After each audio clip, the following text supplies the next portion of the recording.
Bonjour à tous, alors voici le jeu du tir au revolver. Donc un jeu qui se présente en fait sous la forme d'une armoire avec la partie arrière avec tout le matériel qui sera nécessaire pour faire jouer. Donc vous avez le ciel qui permettra de décorer et d'apporter de la sécurité supplémentaire, les supports du ciel en question, donc de la partie haute, un câble d'alimentation. Et vous avez ici bas le branchement nécessaire. Donc ça ne sert uniquement qu'à allumer le jeu. Donc on a des LED. Qui sont sur le jeu qui permettent simplement de décorer un petit peu l'espace. Tenu par un velcro, un pendeur, vous avez la table et un velcro qui permettra de tenir le calicot. Donc ce calicot, il est correctement roulé sur le côté. Vous avez un tuyau prévu à cet effet. Donc maintenant que le calicot est installé avec le velcro tout autour, le matériel, les cartons de tir, nous avons des lunettes de sécurité. Nous avons bien sûr les pistolets qui sont des pistolets à air comprimé. Nous avons bien sûr les plombs. Donc le jeu est à peu près en place. Maintenant on va s'occuper de la partie avant.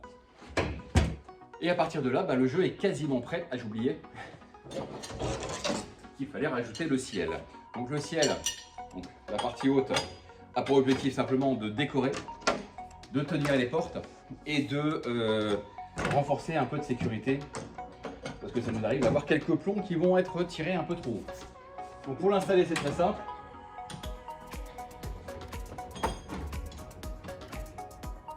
Donc à partir de là, le jeu est prêt. Vous pouvez faire jouer jusqu'à 6 joueurs en même temps. D'accord? Fatalement, ils vont devoir un petit peu s'écarter sur la table.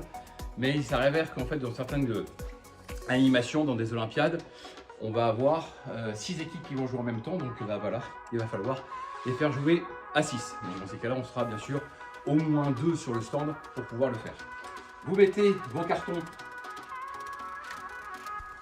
sur les supports. Donc ils ont été retaillés pour que ce soit facile en fait à être installé. Et ensuite en fait la gestion des pistolets.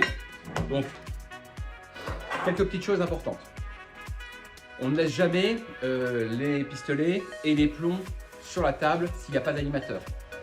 Si vous devez vous écarter pour une raison X ou Y, vous prenez les plombs, vous les mettez derrière, vous les mettez au-dessus, vous retirez les pistolets, ça évitera des problèmes. C'est pas que ce soit très dangereux, mais ça reste une arme de catégorie numéro 7. Le plomb va pouvoir vous pénétrer l'épiderme, mais il n'ira pas plus loin.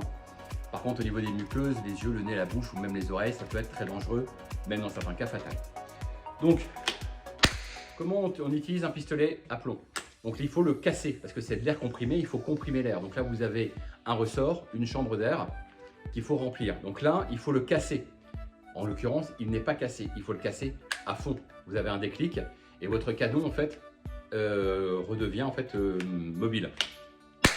Si je ne le casse pas à fond, en fait il va rester en fait gêné par le ressort.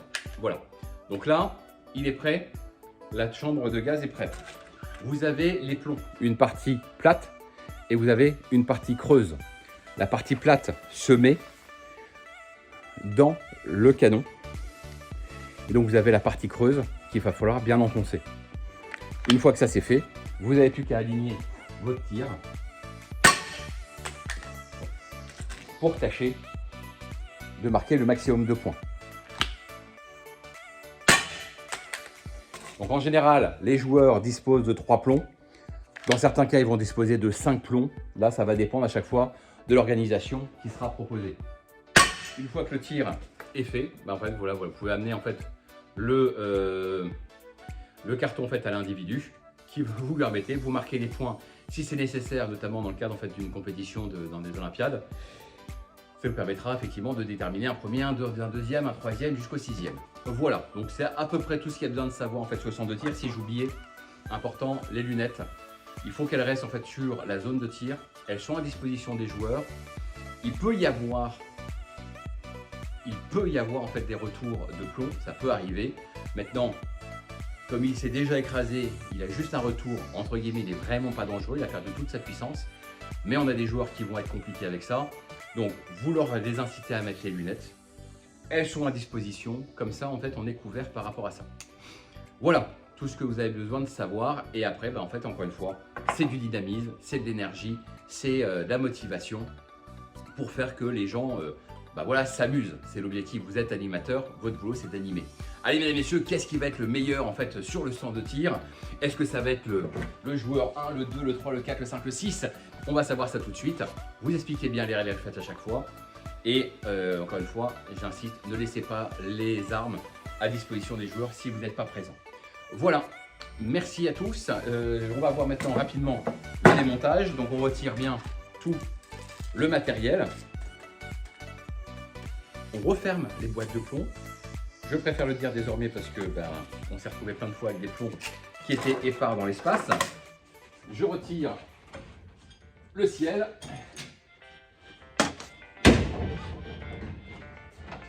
Je retire l'alimentation faite à l'arrière.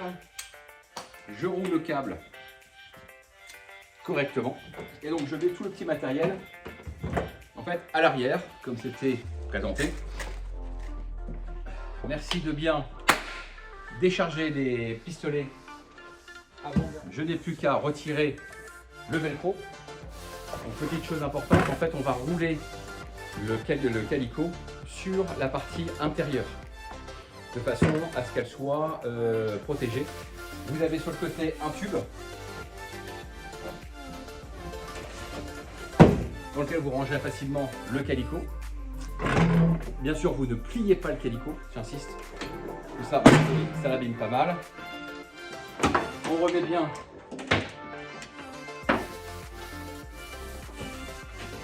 le tendeur qui va protéger en fait l'attaque et l'empêcher de tomber. Et voilà, oubliez, vous avez également la télécommande ici qui vous sera certainement utile pour changer les couleurs si c'était nécessaire. Voilà. Le jeu est prêt à repartir. Donc, encore une fois, j'insiste sur votre dynamisme, sur votre énergie. C'est vous qui faites vivre le jeu, c'est pas le jeu qui vit tout seul. Voilà, amusez-vous bien.